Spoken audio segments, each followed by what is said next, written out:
안녕하세요. 매일 사연 하나씩은 꼭 챙겨 듣는 애청자입니다. 저는 올해 28살이고요.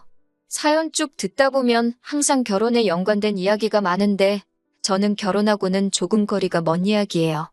여기 분위기에 맞는지는 모르겠지만 그래도 익명의 힘을 빌어서 이렇게 사연 한번 적어봅니다. 동갑내기 남자친구랑 2년째 연애 중이기는 한데 결혼까지는 아직 생각해 본 적 없어요. 둘 사이에 사연으로 적을 만한 큰 문제가 있는 건 아니고 가족들 때문에 고민입니다. 제 위로 4살 터울 나는 오빠가 있어요. 저는 작년까지 취업 준비하다가 실패에 고배를 마시고 소위들 말하는 오빠백으로 오빠가 다니는 회사에 입사하게 되었습니다. 낙하산으로 들어갔다고 하기에는 회사가 그렇게 큰 회사는 아니에요. 그래도 당장 저도 언제까지 백수로 지낼 수도 없고 제가 쓸 돈은 제가 직접 벌어야 했기 때문에 고마운 마음으로 회사를 다니고 있었습니다. 4살 터울이면 그렇게 많이 차이가 나는 건 아닌데 아들 귀하게 여기는 부모님 때문에 저는 어렸을 때부터 별별 차별을 다 받고 자랐어요. 집안 형편이 좋은 편이 아니어서 첫째인 오빠가 집안 지원은 대부분 다 받았습니다. 저도 어렸을 때 되고 싶던 게 있고 배우고 싶은 것들도 많았는데 돈 많이 든다고 전부 다 거절당했어요. 그냥 집안 형편이 안 좋아서 도와줄 수가 없다고 해도 충분히 이해하겠는데 엄마나 아빠는 매번 여자는 시집가면 출가회인이라면선 남의 집 좋으라고 딸 자식에게 투자할 필요가 없다는 등 불필요한 말을 하시면서 제 기분 서운하게 만드신 적이 한두 번이 아니에요. 학창시절에 멋부리고 싶은 것 당연하고 최신형 핸드폰 쓰고 싶은 게 그 나이 때 여자들 마음일 텐데 새 옷도 최신형 핸드폰도 전부 오빠가 갖게 되었어요. 여자가 커봐야 얼마나 큰다고 오빠가 입던 옷 물려받아 입으라고 하고 핸드폰도 오빠가 쓸 만큼 쓰고 질려서 새 거 장만할 때가 돼서야 쓰던 거 물려받고는 했어요. 대학교도 원하는 대학이 있었지만 학비 문제로 장학금을 주는 곳으로 골라서 다녀야 했습니다. 그래도 대학교 생활하는 동안은 집에서 떨어져 혼자 자취를 했었기 때문에 마음은 편했어요. 생활비나 집세 같은 것도 지원을 안 해주시니 저는 아르바이트 하면서 혼자 제학비를 벌어야 했고요. 저도 성인이니 제가 쓸 돈 벌어 쓰는 건 문제가 되지 않았는데 하루는 엄마한테 전화가 왔었어요. 군대 휴가 나온 오빠가 돈이 필요하다니 저한테 돈이 좀 있으면 붙이라는 거예요. 학업과 아르바이트를 동시에 하기가 힘드니 아르바이트는 저도 딱 제 생활비 나올 만큼만 하고 있었는데 휴가 나온 오빠가 친구들하고 술 먹고 놀러 다닐 돈을 저보고 주라고 하니 어이가 없었어요. 매번 그런 저를 설득하는 레파토리도 똑같았어요. 장남인 오빠가 잘 되면 저한테도 좋은 거라고 오빠한테 투자하라는 식으로요. 그런 게 어딨냐며 따졌었는데 지금 와서는 오빠 덕분에 취직을 하고 나니 부모님 하시는 말씀이 다 그때 제가 오빠한테 잘했기 때문에 장남이 집안을 이끌어주는 거나 마찬가지 아니겠냐는 말을 들을 때마다 오빠가 다니는 회사에 취직한 게 후회가 되는 날도 있었지요. 하지만 당시 연이은 취직 실패로 제 코가 석자였으니 결국 그 회사에 출근하게 되었지만요. 대학교 졸업하고 본가로 돌아왔을 때 저도 자격증 준비다 뭐다 해서 바쁘게 지낼 계획이었는데 당시에 오빠는 대학교 졸업반이었거든요. 저도 아침부터 다녀야 하는 학원이 2개나 있었는데 부모님이 자기들 출근하면서 오빠 아침 점심을 저보고 꼭 챙겨주라고 하는 바람에 학원도 1개는 포기해야 했습니다. 학원 다녀와서는 저는 아르바이트를 해야 했고 새벽 2시에 집에 돌아와서 쪽잠 자고 또 오빠 아침밥을 준비했어야 했어요. 지는 손이 없는지 발이 없는지 차려주는 밥 처먹기만 하고 뒷정리도 안 하는 게 아주 당연한 듯 했고요. 하루는 하도 열이 받아서 점심 차려주고 그날은 일부러 집에 들어오지도 않았는데 다 큰 여자가 무슨 외박을 하냐고 된통 혼만 났네요. 오빠한테는 3일 밤낮을 술을 퍼먹고 와도 아무 말 안 하고 넘어가면서 저한테만 뭐라 하시더라고요. 오빠가 점심 처먹은 거는 당연히 설거지조차 되어 있지 않았고요. 제가 차별받던 이야기는 이쯤에서 그만하고 진짜 제가 사연을 적은 사건에 대해 말해볼까 합니다. 얼마 전에 회사에서 회식이 있었어요. 나이 40된 차장님이 회식이 있으니 저도 따라 나오라고 하더라고요. 회사에 여직원이 저 말고 1명 더 있는데 보통 회식은 남자들끼리 노래방도 가고 그런다고 여직원들은 잘 안 데리고 다니는 분위기거든요. 그런데 그날따라 저한테도 따라 나오라고 하길래 무슨 할 말이 있으신 건가 해서 따라 나왔어요. 저 말고 다른 여직원분은 회사 다닌 지 좀 오래되고 나이 지긋하신 애엄마인데 그분은 퇴근하고 집에 바로 가시더라고요. 집에 애가 있어서 참석을 안 하시나 뭐 그런 생각을 하고 회식 자리에 따라 나왔죠. 삼겹살집에 가서 고기 시키고 소주도 한 병 시켰어요. 그래도 어색하니 아무리 싫어도 친오빠라고 오빠 옆에 앉아서 같이 술 마시면서 회사 이런저런 일 이야기하고 그랬죠. 적응은 잘 하고 있냐, 뭐 어려운 점은 없느냐 하면서 제가 생각한 평범한 회식 자리 분위기였습니다.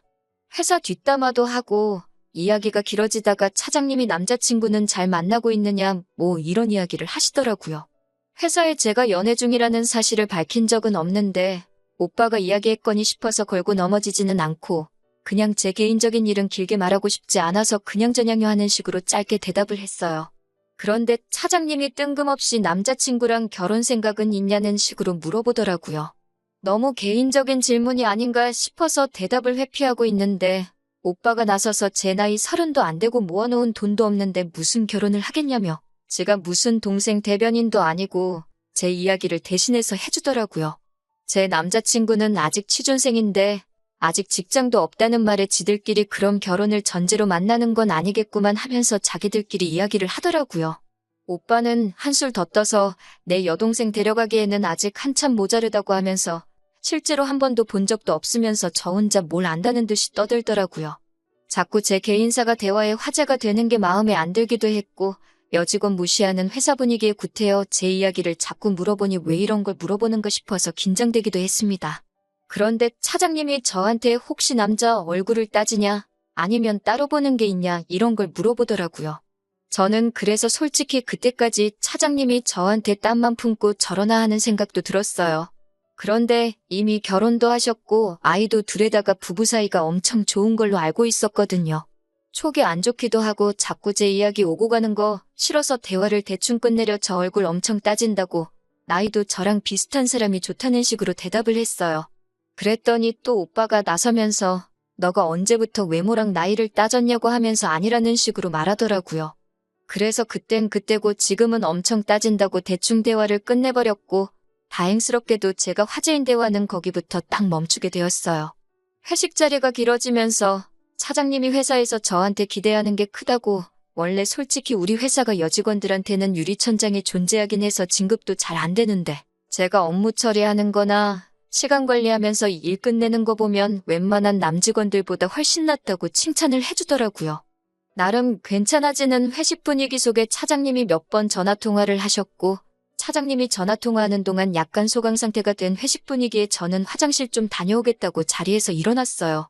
다시 자리에 돌아왔더니 차장님은 전화통화가 끝난 상태였고 저한테 자기가 아는 사람이 자리에 온다고 하는데 와도 괜찮냐고 물어보시더라고요.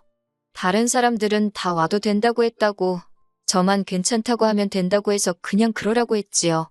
그리고 정말 5분도 안 돼서 차장님이 말한 그 사람이 도착을 했습니다. 회사에 몇 번 오며 가며 하신 분이라 저도 얼굴 본 적이 있는 사람이었어요. 나이가 조금 있는 편이라서 영업하러 방문한 거래처 사람은 아닌 것 같고 매번 사무실에 오면 다른 사람들 다 제쳐두고 사장실에 들락날락하기에 사장님하고 친한 친구분이라고만 생각했던 사람이었습니다.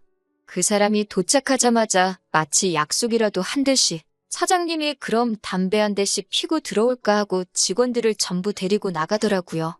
저는 담배를 안 피니까 혼자 자리에 남아 있었는데 직원들이 전부 밖으로 나갔는데 그 사람하고 저만 자리에 남아 있었어요. 저랑 말 한마디 주고받은 적 없던 분인데 언제 봤다고 저한테 친한 척 하면서 제 이름을 부르더라고요. 제 이름은 언제 알았는지 자기가 사무실 오며 가며 저를 몇 번 봤는데 저를 좋게 봤고 그동안 지켜보고 있었다고 하더라고요. 그때까지도 저는 이 분이 뭐 하는 사람인지도 모르고 사장님하고 친한 분이라는 생각에 좋게 봤다는 말에 그냥 고마워하고 있었어요. 그러더니 월급은 올랐냐고 자기가 사장한테 말한 적이 있는데 확인을 해봐야겠다는 식으로 물어보길래 그런 건 개인적인 거니까 대답하기 조금 곤란하다고 말씀드렸어요.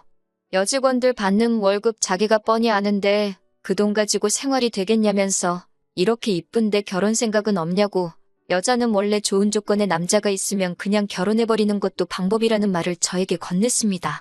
그런데 결혼 생각이 없냐고 물어보는 그 말투가 조금 기분이 더럽다고 해야 되나? 아무튼 남의 회사 회식 자리에 찾아와서 물어볼 말은 아니라는 생각에 결혼은 할 때 되면 해야죠 하고 밖에 담배 피러 나간 회사 사람들 쪽으로 고개를 돌려서 지금 이 자리가 불편하다는 티를 팍팍 내고 있었어요. 제가 불편한 기색을 숨기지 않으니 마음이 급해졌는지 갑자기 자기는 남편감으로 어떠냐고 물어보더라고요. 자기가 아직 결혼을 안 했는데 여자들이 자기를 어떻게 생각하는지 알고 싶다고 물어보는 거예요. 나이가 저희 아버지 뻘까지는 아니시지만 대충 봐도 저보다 앞자리수가 2배는 많아 보이시는데 제 또래의 여자들이 생각하기에는 조금 소름 돋는다고 제발 그만 좀 말 걸라는 식으로 저도 엄청 기분 나쁘게 대답했습니다. 그 이후에도 저한테 뭐 이런저런 질문을 했는데 저도 집중 안 하고 대충 대답하고 있었고 해서 잘 기억은 안 나요. 담배를 뭐 몇 시간을 필 거냐고 오빠한테 문자도 보냈는데 대꾸도 없더라고요. 제가 계속 무시를 하고 있으니까 그 사람이 너 내가 그렇게 싫으냐? 하고 물어보더라고요. 그때 솔직히 너무 소름 끼치고 무서운데 그 사람이 제 옆자리로 오려고 하는 것 같아서 지금 뭐 하시는 거냐고 말하고 제 앞에 있던 술잔을 들어 그 사람 얼굴에 끼얹어버리고 저는 회식 자리에서 도망 나왔습니다. 택시 타고 겨우겨우 집에 도착해서 놀란 마음 추스르고 있는데 얼마 안 있어서 오빠가 집으로 들어오더라고요. 전화는 왜 안 받냐고 저한테 소리치면서 네가 지금 뭔 짓을 한 건지 알기나 하냐고 저한테 화를 내더라고요. 생면부지 처음 보는 거나 마찬가지인 사람에게 그렇게 당하다가 도망 나온 여동생한테 오히려 화를 내고 있는 오빠가 사람처럼 보이지가 않았어요. 그렇게 그냥 가버리면 어떻게 하냐면서. 그 사람은 회사 회장님의 처남이라고 하더군요. 같은 건물에 있는 계열사에서 회사 하나 맡아서 사장직을 하고 있고 일 열심히 하는 사람은 아니라 그냥 사무실 오며 가며 사장들 앞에서 꺼드럭대는 게 일이라고 하고 있는 사람이랍니다.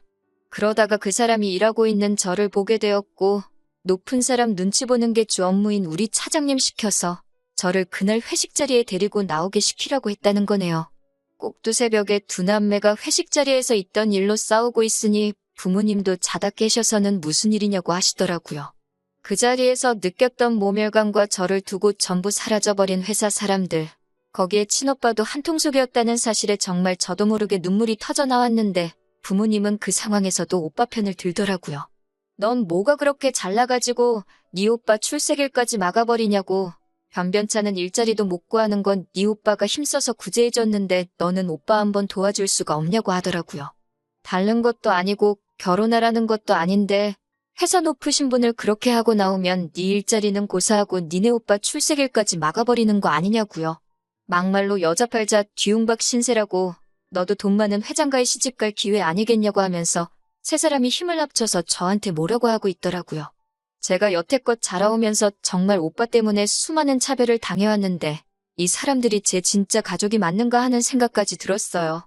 정말 살면서 그렇게 소리 질러본 날이 없는 것 같네요. 당신들 내 진짜 부모가 맞고 내 오빠가 맞냐고요. 어떻게 이 상황에서 나한테 그런 말을 할 수 있냐고. 그 새벽에 저는 뒤도 안 돌아보고 집을 나왔어요.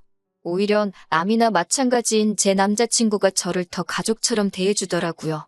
그날 있던 일에 대해서 대신 화도 내주고 남자친구가 회사 찾아가서 그 사람하고 오빠며 회사 사람들이며 전부 두들겨 패버리겠다고 하는 거 말리느라 힘들었어요. 저는 그날로 짐 싸고 나와서 남자친구 집에서 머물고 있고요. 얼마 전에 남자친구와 함께 회사 찾아가 난장판을 만들어 놓고 왔어요. 사장 얼굴에다가 사직서 던져버리고 남자친구랑 회장실 들어가서 당신 처남이 나한테 뭔 짓을 했는지나 아냐 소리 바락바락 지르고 왔어요. 무슨 일인가 온 회사 사람들이 구경하러 찾아와 그날 있던 일은 온 회사 사람들이 다 알게 되었습니다. 며칠 전에 부모님한테서 연락이 왔어요. 니네 오빠 한 번만 살려달라고. 제가 난장판을 만들어 놓은 덕분에 오빠하고 그 차장하고는 잘릴 위기에 처했다네요. 저보고 다시 회장님 찾아가서 이제 괜찮다고 두 사람 잘리지 않게 선처해달라고 한마디만 해달라고요. 저한테 난데없이 결혼하자고 청혼한 회장님 처남이란 사람은 회사에 저 말고 다른 여직원들에게도 똑같이 행동했었다고 하더군요. 제가 난장판 만들어 놓은 걸 계기로 그동안 숨죽여 참아오던 저와 같은 피해자들이 인터넷에 글을 올리게 되면서 여론이 안 좋아져서 벌써 해외지사로 발령받아 내빼버린 상황이라네요. 아무쪼록 그쪽에서도 여직원이 있을 텐데 이 일을 계기로 제발 그런 짓 좀 안 했으면 좋겠네요. 저는 이제 가족들하고 연 끊고 혼자서 살아가기로 했어요. 제 오빠가 어떻게 되든 이제 제 알바 아니죠. 차별받는 거야 익숙하지만 제 가족들은 이제 돌아갈 수 없는 강을 건넌 것 같아요. 부모님이 한 번이라도 제 편을 들어줬다면 사장이 말도 안 되는 요구를 했을 때 오빠가 한통속이 되지 않고 저를 위해 목소리를 내줬다면 이렇게까지는 안 했을 거예요. 당장 일자리가 없어서 자리 잡는데 고생을 하겠지만 그런 가족들을 위해 사느니 진작에 저 혼자서 잘 먹고 잘 살 국리나 해야겠네요.